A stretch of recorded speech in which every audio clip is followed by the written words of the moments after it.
Kua puta nā whakahē a tētahi rōpū kaumātua no muri whenua ki te whakataunga o ngā kreme a ngā iwi.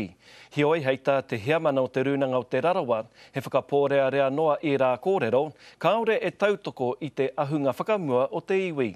Kei a rā paera tāwhai ngā whakamārama. Koinei te oneroa a tohe, ko tōna ingoa poto ko tohe.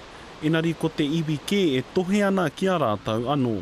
Kei te maha o mātou, hihiana kia whakatika tēnei kaupapa, kia anga mua tika mātou.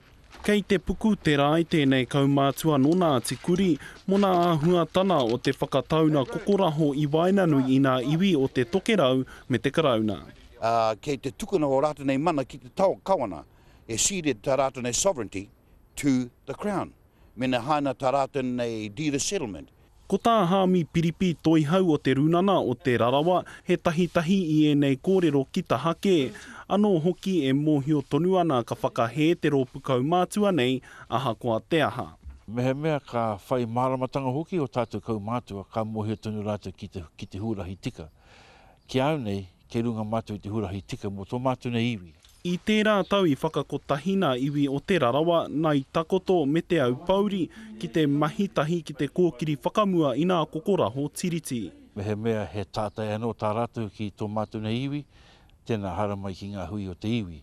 Kau e haere ki he rānei ki te taho te rori ki te whakaputa wa rātou nei kōrero. Ko Joe Cooper te tama a Whina Cooper, ko ia tētahi kei te pai whiriwhiri mo te iwi o te rarawa. Ko tipea ngā mahi e hamahama te tepu o te Crown. E te maha o ngā kaumātua kuia, a hihi ana ki te wānanga. Kua noho ngā kaumātua o Ngāti Kahu ki te karakia, hare te mea mā ngā mihinga re whakahaere aka nei ngā kaupapa e pāna ki ngā iwi Māori o tēnei o tō tātou nei takiwā. E ai ki te heamana o te runana e kore te waka o te hiku e tīkoki, ka pai tōtika ki uta, mō nā uri o te hiku me te hapori whānui. Rā paera tāwhai, te karere.